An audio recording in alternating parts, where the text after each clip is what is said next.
To those of you logging on online right now thinking, Leslie's looking good for an octogenarian, or maybe you're thinking the opposite. Maybe you think Leslie's looking a lot worse than last time I saw him. Well, in fact, I am not he, but I have been sent by him. So in the words of our gospel reading today, by welcoming me, you are welcoming Leslie who sent me. Now, a little earlier on, we thought about the parable of the great banquet and about how we mustn't take God for granted. There's also a historical context to that parable, a second layer, which was being addressed to the Jews at the time. The Jews at the time had a conventional picture of what would happen when God appeared. In their eyes, there would be this great messianic banquet where God would give a great feast for all the Jewish people. And Jesus was invoking this image of a banquet when he was speaking. Jesus was directly saying to the Jews, look, here I am. Hi, hello. I am the person you're waiting for. The time that you're waiting for, what you're waiting for, is ready. The banquet, look, here I am. But the Jews, by and large, failed to see it. They failed to accept Jesus, failed to listen to his message, and so, in turn, failed to accept the banquet that God was giving them. But Jesus was there for everybody. He specifically went out to the poor, the crippled, the blind, the lame, the country roads. And everyone who did listen to him and followed him received the nourishment and the love being served by him for them. And because this parable packs so much in, we can also find a third layer in there for us as well, which is also mirrored in one of our other readings today, the reading from Matthew. It's the idea of welcome. You've got it written up in big letters on the board in the foyer.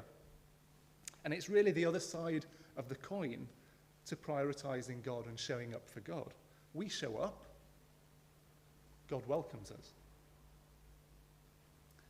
In the parable, God opened up his house, his banquet, not only to a select few, but to everyone.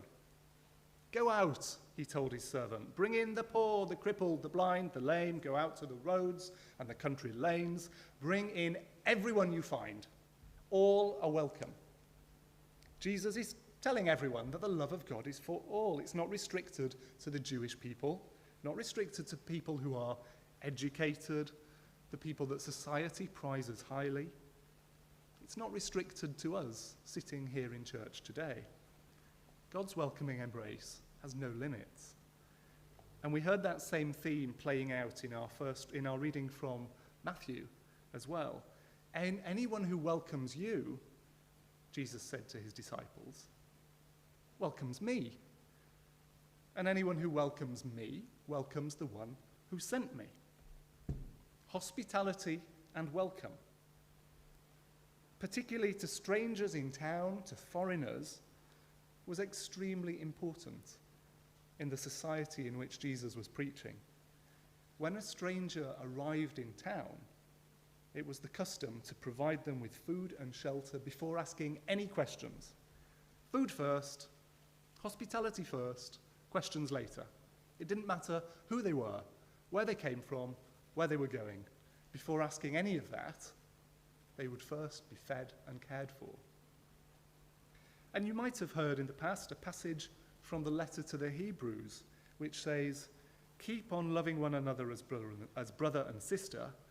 Do not forget to show hospitality to strangers, for by doing so, some people have shown hospitality to angels without knowing it. So we see in all of this how closely entwined God, Jesus, the message, and the messengers all are. Jesus is saying by welcoming the messenger, you're welcoming Jesus and his message about the love of God. And the love you see in the face of the messenger you're welcoming in is the love of God entering your home. And on the flip side, just as equally, a lack of hospitality, a failure to welcome the messenger, would reflect a failure to love your neighbour, and in turn a failure to love God. During my time at university, I did a year abroad in France. And you might know France, a very Catholic nation, full of Catholic churches. And in one of the churches I looked around, I saw on the wall a story which I've never forgotten. It's a journal record by Bishop Jean-Michel Di Falco, and I'll read it to you now. One day in Polynesia, I met two men who have seen God. I had already been in the village for a few days, chatting with an elder, and he pointed them out, saying, "You see those two there? They're really good friends." But it hasn't always been that way. In the old days, they were always fighting. Everything ended in a quarrel. Life became unbearable for them both, and thus for the whole of the village too. One day, some of the elders of the village spoke to one of the men. "The only solution, since everything else has been attempted, is that you go and see God." "I really want to," said the man, "but where?" "Nothing could be simpler. All you must do is climb to the top of the mountain over there. Then you'll see God." On hearing this, the man set out, without hesitation, to meet God. And after a number of strenuous days walking, he discovered God, who was there and was waiting for him. The man rubbed and rubbed his eyes. He had no doubt. God had the face of his neighbour. What God said to the man, nobody knows. But upon returning to the village, he was no longer the same person. Despite his kindness and his attempts to make up with his neighbour, everything continued as badly as before, as the other doubled his efforts to find new quarrels. So the elders said to one another, "Him too, he must go and see God." Although he was reluctant, they managed to persuade the man, who then set out on his way. And for him too, there on the mountain, God had the face of his neighbour. From that day, everything changed, and peace once more reigns in the village.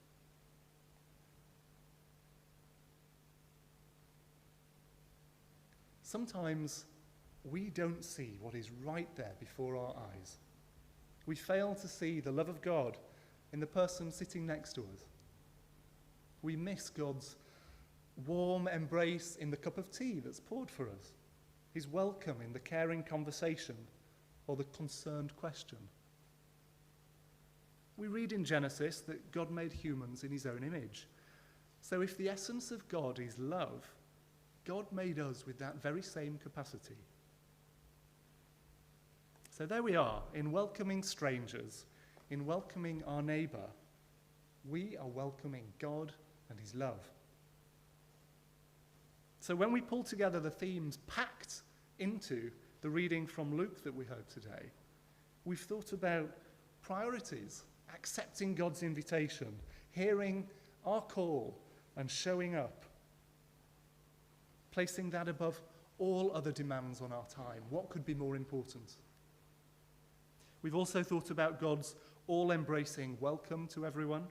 No limits. Whoever you are welcome.